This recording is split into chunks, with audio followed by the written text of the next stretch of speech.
কয়েক বছর আগে ওয়ারশোর একটি বেশ নীরব আর পরিচ্ছন্ন সরকারি অফিসে বসে পোল্যান্ডের ভবিষ্যৎ নিয়ে একজন ঊর্ধ্বতন প্রশাসকের সাথে কথা হচ্ছিল। তিনি এক বিশেষ ধরনের গর্বে উজ্জ্বল ছিলেন।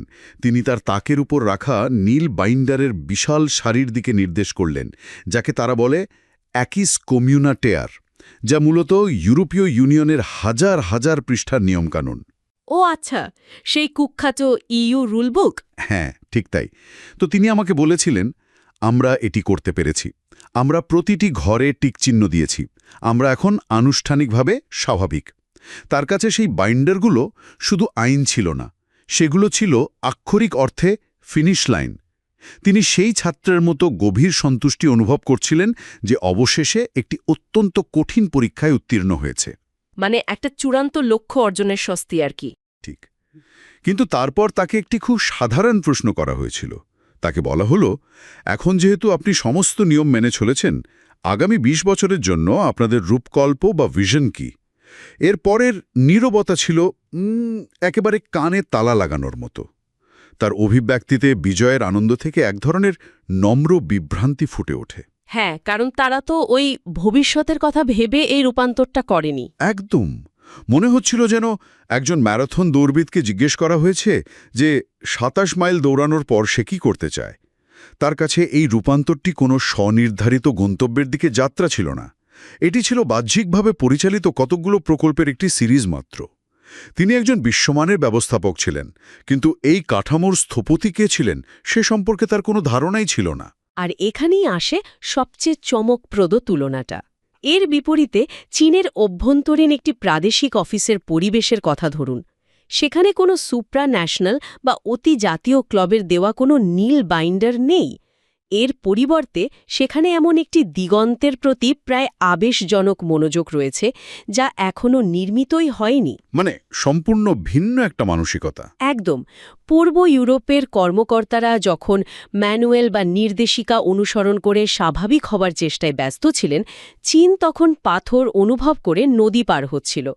তারা অন্য কাউকে তাদের পাঠ্যক্রম লিখতে দিতে পুরোপুরি অস্বীকার করেছিল। আর এটাই একটা অত্যন্ত গভীর প্রশ্নের জন্ম দেয়। কেন পুরনো ইস্টার্ন ব্লকের একদিক অন্যদের পরিচালনা করে একটি ফাঁপা বা শূন্য রাষ্ট্রে পরিণত হয়েছিল, যেখানে অন্য দিকটি বহুমাত্রিক এবং বহু জন্মগত রূপকল্প নিয়ে একটি সভ্যতামূলক শক্তিতে পরিণত হয়েছিল? ঠিক। চীন কিভাবে পূর্ব ইউরোপকে গ্রাস করা ওই প্রকল্পভিত্তিক ফাঁদ থেকে রক্ষা পেল তা বুঝতে হলে ইইউ ম্যানুয়ালগুলোতে যে জিনিসটি অন্তর্ভুক্ত করতে ভুলে গিয়েছিল তার দিকে তাকাতে হবে, আর তা হল সার্বভৌমত্বের আত্মা। আজকের এই বিস্তৃত আলোচনার আমরা ঠান্ডা যুদ্ধের পরবর্তী সময়ে শাসন ব্যবস্থার এই দুটি সম্পূর্ণ ভিন্ন কাঠামোগত বিভাজন নিয়েই বিশ্লেষণ করব।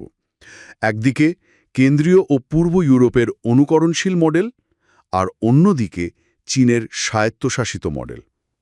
কিভাবে পূর্বনির্ধারিত গন্তব্যের উপস্থিতি বা অনুপস্থিতি একটি রাষ্ট্রের দীর্ঘমেয়াদী সক্ষমতাকে গড়ে তোলে বা ধ্বংস করে, সেটাই আমরা দেখব। ৯০-এর দশকে শাস্ত্রীয় সমাজতান্ত্রিক অর্থনীতি থেকে বেরিয়ে আসার সময় এই বিভাজনটি স্পষ্টভাবে তৈরি হয়। ইউরোপীয় ইউনিয়ন ঠিক পাশেই ছিল, ধনী, স্থিতিশীল এবং সদস্যপদ দেওয়ার জন্য প্রস্তুত। পূর্ব ইউরোপের দেশগুলোর জন্য, মানে ধরুন পোল্যান্ড, হাঙ্গেরি বা রোমানিয়ার জন্য, রূপান্তর মানে কোনো নিজস্ব সমাজ ব্যবস্থা নিয়ে বিতর্ক করা ছিল না। রূপান্তর মানেই ছিল ইউরোপীয়করণ। ওই যে আপনি ইইউ রুলবুক বা অ্যাকিস কমিউনাটেয়ারের কথা বললেন, এর ভেতর আসলে কি ছিল? মানে রাষ্ট্র পরিচালনার ক্ষেত্রে এটা কতটা প্রভাব ফেলেছিল? এর প্রভাব ছিল একদম অণু-পরমাণু পর্যায়ে। এই বাইন্ডারগুলোতে লক্ষ লক্ষ পৃষ্ঠার শর্ত লেখা ছিল। কলা ঠিক কতটা বাঁকা হতে পারবে, কারখানার যন্ত্রপাতির নিরাপত্তা মান কী হবে, পরিবেশে ছাড়পত্র কিভাবে নিতে হবে, সবকিছু ব্রাসেলস থেকে অত্যন্ত নিখুঁতভাবে নির্ধারিত ছিল। একটি দেশকে কেবল সেই শর্তগুলো অন্ধের মতো পূরণ করতে হতো। তার মানে রাষ্ট্র নিজেকে আর ভবিষ্যতের স্থপতি হিসেবে ভাবতে পারছিল না। হ্যাঁ, তারা পরিণত হয়েছিল একজন প্রশাসনিক প্রকল্প ব্যবস্থাপকে। রাষ্ট্র পরিচালনার এই ধরনটি পুরোপুরি একটি কর্পোরেট অফিসে কেপিআই পূরণের মতো হয়ে যায়।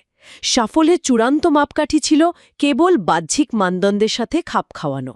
এই জায়গাটাতে নিংবো শহরের জেলা পরিকল্পনাবিদ লাও চেনের গল্পটা খুব প্রাসঙ্গিক। ৯০-এর দশকের মাঝামাঝি সময়ের কথা। গুমোট গরমে একটি অফিসে বসে লাও চেন বিশ্বব্যাংকের একটি ম্যানুয়াল দেখছিলেন। ম্যানুয়ালটিতে ওয়াশিংটন বা ব্রাসেলসের স্প্রেডশিটে নিখুঁত দেখায় এমন ৩ বছরের বেঞ্চমার্ক সম্বলিত নির্দেশিকা ছিল।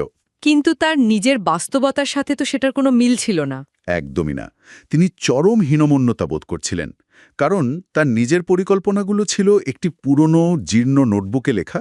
সেখানে লেখা ছিল স্থানীয় বর্ষার ধরন কেমন, কখন জলোচ্ছ্বাস হয়, কিংবা গ্রামের প্রবীণদের চাহিদাগুলো কী। এগুলো কোনো আন্তর্জাতিক স্প্রেডশিটে ছিল না। আর ঠিক এই কারণেই লাওচেন শেষ পর্যন্ত যা করেছিলেন তা একটা রাষ্ট্রের কৌশলগত স্বায়ত্তশাসনের চূড়ান্ত প্রতীক। তিনি শেষ পর্যন্ত সেই বাহ্যিক নির্দেশিকাটি একটি নড়বড়ের টেবিলের পায়ের নিচে গুজে দেন, টেবিল সমান করার জন্য। হ্যাঁ, এরপর তিনি আন্তর্জাতিক নান্দনিক মানদণ্ড পূরণ না করলেও স্থানীয় ভূপ্রকৃতি অনুযায়ী পানি আটকে রাখতে সক্ষম এমন একটি বাঁধ নির্মাণের ট্রায়াল অ্যান্ড এরর পদ্ধতি বেছে নেন। তিনি সার্বভৌমত্বের ওপর ভিত্তি করে ভুল থেকে শেখার পদ্ধতি অনুসরণ করেন। এই পার্থক্যটাকে আমরা একটা খুব চমৎকার রূপক দিয়ে বুঝতে পারি। পূর্ব ইউরোপ যেন একটি আগে থেকে তৈরি করা প্রি-ফ্যাব্রিকেটেড বাড়ির নির্দেশিকা হাতে পেয়েছিল। সেখানে কোনো স্থপতির প্রয়োজন নেই, শুধু নির্দেশিকা মেনে অ্যাসেম্বল করলেই কাজ শেষ। অন্যদিকে চীনের লাওচেনরা দাঁড়িয়েছিলেন একটি সম্পূর্ণ খালি মাঠে। তাদের জন্য কোনো অতিজাতীয় ক্লাব ছিল না যারা তাদের বলে দেবে কিভাবে ইটের ওপর ইট বসাতে হবে। ব্যর্থ হলে উদ্ধার করার মতো কোনো বেল আউট প্যাকেজও ছিল না। তাদের বাধ্য হয়ে নিজেদেরই স্থাপত্যের নকশা তৈরি করতে হয়েছিল। এই টিকে থাকার লড়াইটা শুরু হওয়ার প্রক্রিয়াটাও কিন্তু দুই জায়গায় সম্পূর্ণ আলাদা ছিল। ১৯৯১ সালের ক্রাকোভ শহরের কথা ধরুন। মারেট নামের একজন রেল প্রশাসক এক সকালে অফিসে এসে দেখেন সব তালা পরিবর্তন করা হয়েছে। পশ্চিমা অর্থনীতিবিদদের পরামর্শে পূর্ব ইউরোপে তখন শক থেরাপি চলছে। হ্যাঁ, রাতারাতি সমাজতান্ত্রিক অর্থনীতি ধ্বংস করার প্রক্রিয়া। ঠিক। মারেকের ৩০ বছরের অভিজ্ঞতা রাতারাতি বাতিল হয়ে যায় এবং রাষ্ট্রীয় প্রাতিষ্ঠানিক স্মৃতি সম্পূর্ণ মুছে ফেলা হয়। ব্যাপক বেসরকারীকরণ এবং ভর্তুকি বাতিলের ফলে জিডিপি ৩০ থেকে ৫০% পর্যন্ত কমে যায়। এই শক থেরাপি ব্যাপারটা আসলে রাষ্ট্রের জন্য একটা বড় ধরনের ট্রমা। যখন আপনি মারেকের মতো হাজার হাজার অভিজ্ঞ কর্মকর্তাকে বের করে দেন, তখন আপনি মূলত রাষ্ট্রের কাজ করার সক্ষমতাটাই শূন্য করে দেন। এর ঠিক বিপরীতে চীনের দালিয়ানে একজন সমসাময়িক কর্মকর্তা হয়তো তখনও পুরনো কাঠের প্যানেলযুক্ত ঘরে বসেই কাজ করে যাচ্ছিলেন। মানে চীন তাদের বিশাল আমলাতন্ত্রকে ধ্বংস করেনি। একদমই না। তারা প্রাতিষ্ঠানিক ধারাবাহিকতা বজায় রেখেছিল। তারা সেই একই পুরনো কাঠামোকে বাজার অর্থনীতি তৈরির কাজে লাগিয়েছিল। কিন্তু এখানে একটা খটকা লাগে। সোভিয়েত ধাঁচের আমলারা বা পরিকল্পনাবিদরা তো মুক্তবাজারের ধ্যানধারণার সাথে খুব একটা পরিচিত ছিলেন না। তাহলে চীন কিভাবে সেই একই আমলাতন্ত্রকে দিয়ে এত বড় একটা বাজার উদ্ভাবনের কাজ করালো? এর উত্তর লুকিয়ে আছে তাদের ক্যাডার মূল্যায়ন ব্যবস্থার মধ্যে। চীনের নেতৃত্ব জানত যে এই বিশাল আমলাতন্ত্রের কাজ আদায় করার সাংগঠনিক সক্ষমতা অসাধারণ। তারা শুধু এই যন্ত্রপাতির ভেতরের সফটওয়্যারটা বদলে দিয়েছিল।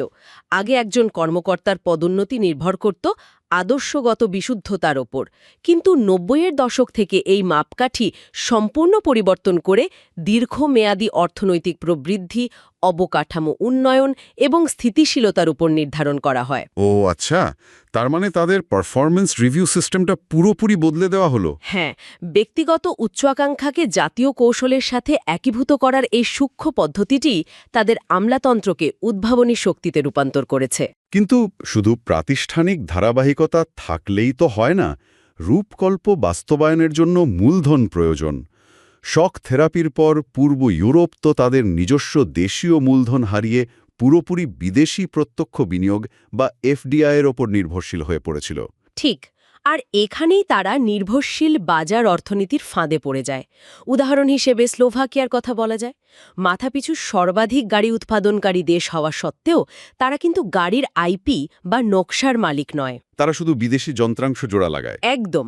রাষ্ট্র এখানে কেবল একটি হোটেল কনসিয়ার্জ বা দ্বাররক্ষীর মতো হয়ে যায়, যারা বিদেশি বিনিয়োগকারীদের জন্য রাস্তা তৈরি করে এবং কর মওকুফের ব্যবস্থা করে। এই দ্বাররক্ষীর রূপকটা খুবই শক্তিশালী।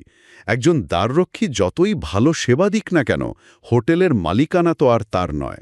যদি শ্রম সস্তা হওয়ার কারণে বিদেশি মূলধন অন্য কোনো দেশে চলে যেতে চায়, তবে এই দ্বাররক্ষী রাষ্ট্র তাদের কেবল আরও কিছু ট্যাক্স ব্রেক দিয়ে আটকে রাখার চেষ্টা করতে পারে। অর্থনীতির ওপর তাদের নিজস্ব কোনো নিয়ন্ত্রণ থাকে না। ঠিক বলেছেন, কিন্তু চীন বিদেশি বিনিয়োগ গ্রহণ করলেও অর্থনীতির মূল চালিকা শক্তি, যাকে কমান্ডিং হাইটস বলা হয়, সেগুলোর নিয়ন্ত্রণ সবসময় নিজেদের হাতে রেখে দিয়েছে। জমি, ব্যাংকিং ব্যবস্থা এবং কৌশলগত রাষ্ট্রীয় উদ্যোগগুলোর নিয়ন্ত্রণ তারা কখনোই হাতছাড়া করেনি। যার সবচেয়ে বড় উদাহরণ হল চীনের উচ্চগতির রেল নেটওয়ার্ক নির্মাণ। এই বিশাল প্রকল্প হাতে নেওয়ার ক্ষেত্রে তাদের ওয়াল স্ট্রিটের অনুমতির প্রয়োজন হয়নি। হ্যাঁ, রাষ্ট্রীয় ব্যাংকের মাধ্যমে তারা একদিনেই বিশাল পরিমাণ মূলধন একত্রিত করতে পেরেছিল। নিজস্ব মূলধন এবং নিয়ন্ত্রণ থাকায় তারা নিজেদের ইচ্ছে মতো ভবিষ্যৎ নির্মাণ করতে পারে। আচ্ছা, অর্থনীতি তো বুঝলাম, কিন্তু যদি চীনের অর্থনীতি এতটা কেন্দ্রীভূত হয় আর ইউর অর্থনীতি বিকেন্দ্রীভূত হয়, তবে প্রযুক্তি ও উদ্ভাবনের ক্ষেত্রে কে কিভাবে কাজ করছে? পশ্চিমা দৃষ্টিভঙ্গিতে তো কেন্দ্রীয় পরিকল্পনা মানে উদ্ভাবনের মৃত্যু। এটা একটা খুব প্রচলিত ধারণা, তবে বাস্তবতা ভিন্ন। ইউ পরীক্ষামূলক শাসন বা এক্সপেরিমেন্টালিস্ট গভর্নেন্স পদ্ধতি ব্যবহার করে। ব্রাসেলস লক্ষ্য নির্ধারণ করে দেয় এবং দেশগুলোকে স্বাধীনভাবে কাজ করতে দেয়। কিন্তু এর ফলে পূর্ব ইউরোপে এক ধরনের গভীর প্রাতিষ্ঠানিক বিভাজন বা ফ্র্যাগমেন্টেশন তৈরি হয়। মানে বিভিন্ন মন্ত্রণালয় নিজেদের মধ্যে প্রতিযোগিতা শুরু করে দেয়। ঠিক তাই। ধরুন, একই দেশের পরিবেশ মন্ত্রণালয় এবং পরিবহন মন্ত্রণালয় আলাদা আলাদাভাবে ইউ অনুদান পাওয়ার জন্য ব্যস্ত। তারা সামগ্রিক জাতীয় কৌশলের চেয়ে অনুদানের শর্ত পূরণে বেশি মনোযোগ দেয়। তারা শুধু অনুদান প্রক্রিয়াকরণে ব্যস্ত থাকে। এর বিপরীতে চীনের উদ্ভাবন মডেলটা কেমন? চীন ব্যবহার করে অনুক্রমিক উদ্ভাবন বা হায়ারার্কিক্যাল ইনোভেশন। কেন্দ্রীয় সরকার হয়তো 5 শালা পরিকল্পনার মাধ্যমে এআই বা গ্রিন টেক এর মতো বড় লক্ষ্য নির্ধারণ করে দিল। এরপর তারা স্থানীয় মেয়রদের কোয়াজি লিগ্যাল বা প্রায় বৈধ পরীক্ষামূলক জোনে স্বাধীনভাবে নীতি পরীক্ষার সুযোগ দেয়। এই কোয়াসি-লিগ্যাল জোন ব্যাপারটা আসলে কি? এটি মূলত এমন একটা ব্যবস্থা যেখানে স্থানীয় পর্যায়ে কিছু প্রচলিত নিয়ম শিথিল করার অলিখিত অনুমতি থাকে, যদি তা উদ্ভাবনকে ত্বরান্বিত করে। শেনজেনের মতো একটি শহর হয়তো বিশ্বের সেরা প্রযুক্তি কোম্পানিগুলোকে আকৃষ্ট করার জন্য এমন কিছু সুবিধা দিচ্ছে, যা বেইজিংয়ের কাগজপত্রে পুরোপুরি বৈধ না হলেও বৃহত্তর লক্ষ্যের জন্য তা মেনে নেওয়া হয়। বুঝতে পেরেছি। মানে এটা একটা বিশাল স্যান্ডবক্স তৈরি করার মতো, যেখানে স্থানীয় শহরগুলো প্রতিভা আকর্ষণের জন্য তীব্র প্রতিযোগিতা করছে। একদম। আর যখন কোনো মডেল সফল হয়, তখন কেন্দ্রীয় সরকার দ্রুত সেই বিজয়ী মডেলটিকে জাতীয়ভাবে পুরো দেশে প্রয়োগ করে। এতক্ষণ আমরা প্রাতিষ্ঠানিক এবং অর্থনৈতিক কাঠামো নিয়ে আলোচনা করলাম, কিন্তু এই সবকিছুর মূলে রয়েছে একটি অত্যন্ত সূক্ষ্ম মনস্তাত্ত্বিক আত্ম-উপলব্ধি। একটি রাষ্ট্র নিজেকে কিভাবে দেখে, সেটিই তার বাহ্যিক রূপ নির্ধারণ করে। আসলেও তাই। মানসিকতার এই চূড়ান্ত পার্থক্যটি সবকিছু গড়ে দেয়।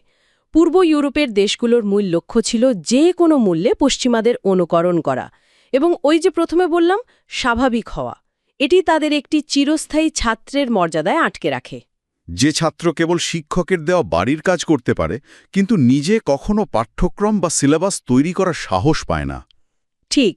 অন্যদিকে চীন নিজেদের একটি ওয়েস্টফ্যালিয়ান জাতিরাষ্ট্র মনে করে না। ওয়েস্টফ্যালিয়ান মডেল মানে ওই নির্দিষ্ট সীমানা আর সরকার ভিত্তিক আধুনিক রাষ্ট্র ব্যবস্থা, তাই না? হ্যাঁ, কিন্তু চীন নিজেদের একটি 2000 বছরের প্রাচীন সভ্যতামূলক রাষ্ট্র হিসেবে দেখে।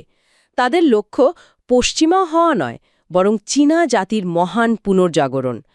এই সভ্যতামূলক দৃষ্টিভঙ্গির কারণে তাদের ভবিষ্যৎ পরিকল্পনার সময়কাল কোনো 4 বছরের নির্বাচনী চক্রে সীমাবদ্ধ থাকে না। যেমন বেল্ট অ্যান্ড রোড ইনিশিয়েটিভ, এটা শতাব্দীকাল বিস্তৃত একটা পরিকল্পনা। একদম। এই মানসিকতার পার্থক্যটি খুব চমৎকারভাবে বোঝা যায় সারা নামের একজন তরুণ আরবান ডিজাইনারের অভিজ্ঞতায়। 2018 সালে শেনঝেনে বসে সারা একটি নর্ডিক স্মার্ট সিটি মডেলের প্রস্তাবনা দেখছিলেন। স্মার্ট সিটির ব্লুপ্রিন্ট। হ্যাঁ, কিন্তু সেটা দেখার পর তিনি শারীরিকভাবে গভীরভাবে বমিভাব এবং অস্বস্তি অনুভব করেন। তিনি হঠাৎ উপলব্ধি করেন যে বিদেশের এই ব্লুপ্রিন্টগুলো চীনের মতো বিশাল বাস্তবতার জন্য খুবই ছোট।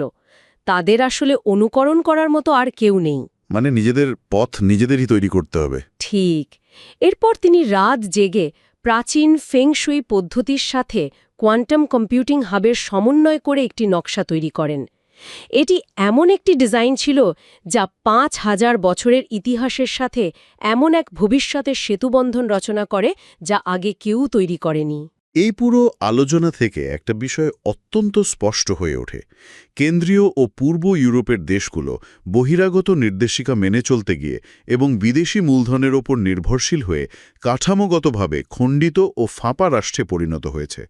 তাদের নিজেদের কোনো অন্তর্নিহিত চালিকা শক্তি নেই। বিপরীতে চীন সাংবিধানিক ধারাবাহিকতা বজায় রেখে আর্থিক সার্বভৌমত্ব নিশ্চিত করে এবং অনুকরণশীলতার বদলে নিজেদের একটি প্রাচীন সভ্যতামূলক আখ্যানের ওপর ভিত্তি করে টিকে থাকার মাধ্যমে একটি অত্যন্ত শক্তিশালী রাষ্ট্রে পরিণত হয়েছে। যখন কোনো জাতি তাদের নিজস্ব রূপকল্প সংজ্ঞায়িত করা বন্ধ করে দেয়, তখন তারা অনিবার্যভাবে অন্যদের প্রকল্পের জন্য একটি নির্মাণস্থলে পরিণত হয়।